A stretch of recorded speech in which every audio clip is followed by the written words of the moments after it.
Yeah, can you make that shit stop? Can you make it stop? All right, cool. Now, I'm sure you guys are wondering where we've been and what's happened to the cars in the last almost year since we've posted. You know, quite a lot has happened. Quite a lot of nothing. Isn't that right, Vinny? Yeah. I mean, basically to start it off, you know, I think by the last time that we had posted anything, and we didn't really post a lot at all, but the last time that we had posted, what has happened in between then, it's been basically what Jet said is quite a lot of nothing. You know, right after the fact that we posted, I took the FD out to a car meet. I had a girl in my car. I wanted to be Cap. like, oh, Cap. okay, I did. You remember how it broke. All right. We went to the back of a parking lot, and I was like, oh, let's crank out donuts and oh, I have a great idea. I'm going to launch the car. So I decided, oh, that's going to be a great idea, launching the car on, basically at this point, we hadn't even looked under the car. We hadn't done, I believe, have we done anything to the exhaust at that point? Like, no, had we even raised it? The car was still, other than the coilovers? Yeah, no, other than painting it and putting the coilovers on, we hadn't done anything. So haven't looked under the car, didn't care to check about power plant frames, diffs, whatever. I launched the car with a girl in there, and I just hear,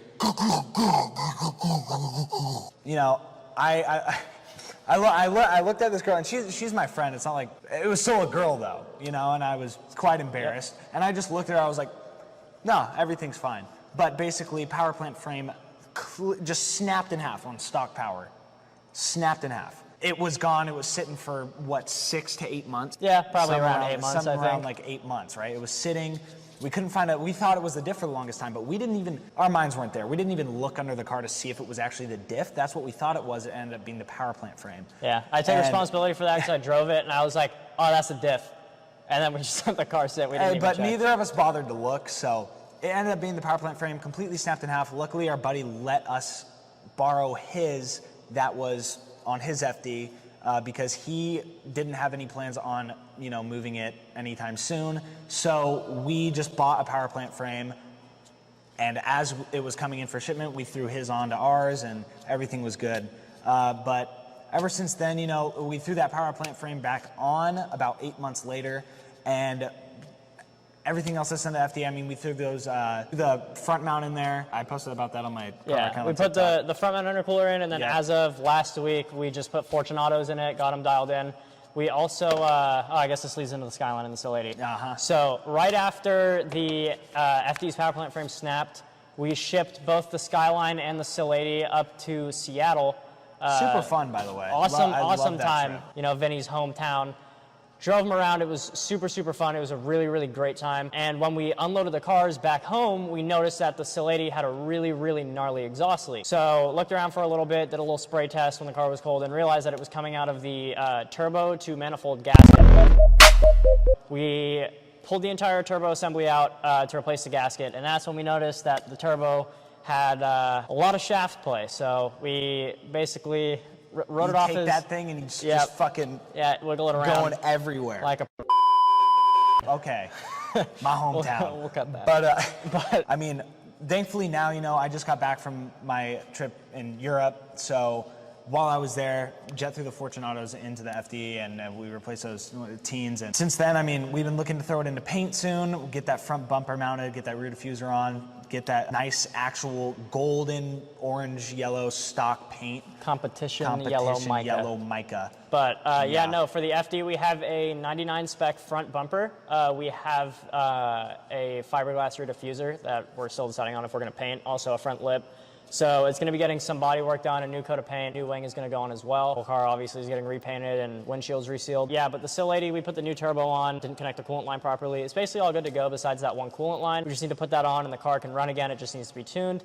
For the Skyline, the previous owner took the plates back because they were historical plates, which I understand. Which is fair, but you know, the thing is that like the previous owner of the previous owner was the one that took the plates back. Not the correct? Am I correct? Yeah. The titled owner. The titled owner took the plates back. So we got the car from a guy that didn't even have the title in his name. Basically, we got that. we didn't, know anything about that whole situation. So we were kind of like, what the fuck? Also went to Seattle to register the GTSC because, I have my home in Seattle. And we went to register it there. They tried to charge. The only thing that popped up for them was GTR. And they were like, oh, yeah. Oh, okay, GTR, $6,000. So, it's been on Jack since then. And we've been, I've been wavering. And I bought the GTSC about 6-7 months ago. Yeah. And I've been wavering through the decision. I'm thinking, I've been going through my head, sell it, get an R32 GTR, sell it, pay for, use that money to pay for but, it's... You said the word. I did. You said the secret word. I did say the secret word. That's just in the mind for right now, nothing's final or complete. I can't, decide right now. I haven't even had that thing on the road to its, full potential for what it has right now. It does have a phallic image drawn on the windshield in dust. It has a on it. Yep. And so, other than that, we haven't really done much to the sill besides what Jet mentioned earlier, some of those turbos in. For the FD, another thing that has been going in and out of our heads was we got these F&E twin turbos from Rob that he picked up at a garage, at this kid's garage, and he said, hey, if you help me clean it out, I'll give you whatever's in here. And I was making a joke with Rob when we were down at a shop, and I was like, God, I really need some new turbos, Rob, blah, blah, blah. And he's like, oh, okay. Walks over to his fucking, his little, he has like mountain of turbos. Yeah. It felt like some are the size of my goddamn head and bigger even. He just grabs the F&Es, which are only made and you can only get in Japan, grabs those things, hands them to me. There you go. I'm like, do I need to pay you for it? He's like, no. Roll the clip. Yeah. Hey guys, we're just coming back from hitting a lick from Rob Dom's. We got the F&E turbos. I think he's coming. Oh, fuck. Yeah, just went to Rob's, hit a lick, got some twin turbos. Rob Dom, more like get Rob Dom, I'm out of here. Oh! Oh! Took his turbos! As you guys saw, he handed us those F&E twins. The thing that I was saying was, do we want to put a single turbo in there? Or do we want to test out the F&E twin, see what it's like? Because those turbos in there right now aren't doing us any justice. Yeah. So the F&Es would be suitable as of right now. Basically, the wastegate on the stock turbo, on the larger sequential stock turbo, is just stuck open, and I think the actuator's broken, and a couple other things are just not working in the system. So the car plateaus at 8 pounds of boost when it's supposed to go to 12, 13 stock. It's just staying flat. So it's either F&E twins or maybe put a single turbo kit or something else in there. Yeah, and I feel like that's something that we might do after we throw that bodywork on it. And in the meantime, Vinny can drive the Miata. That's right, ladies and gentlemen. No, that thing gives me PTSD. I'm not driving it. I did rear-end Vinny in a Miata, but that's a story for another day. We'll explain it another time, but is that basically everything? I think it's basically everything. Yeah, well, as you can see, we have a lot of work to do.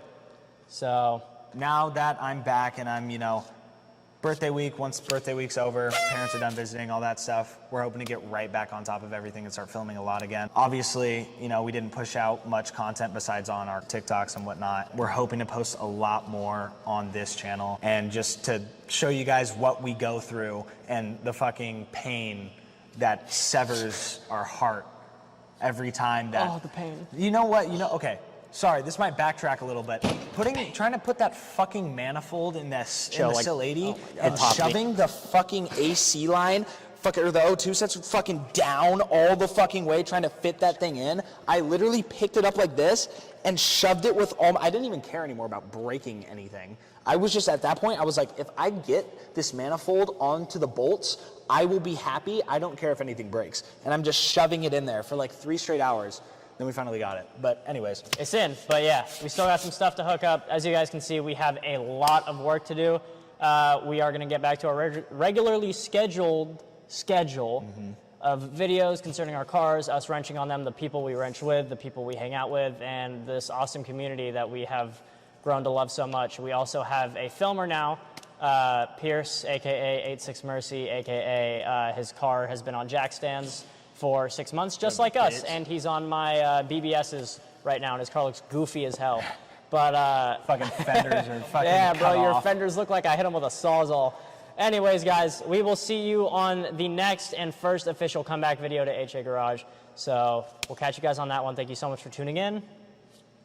And also, for those who don't know as much, we obviously will be posting a lot of our car content and working on the cars themselves, but we have also talked about we want to, you know, if we go to have a track day and whatnot, obviously we're gonna film everything that we have to do with our cars as much as we can. You know, everything that we do with them, we're gonna be trying to take our camera out, getting you guys that content, and just showing you what it's like working on our cars and just going out and having fun with them. So until next time, see you guys later. Glad to be pumping out videos again, and we hope you guys enjoy the content coming up.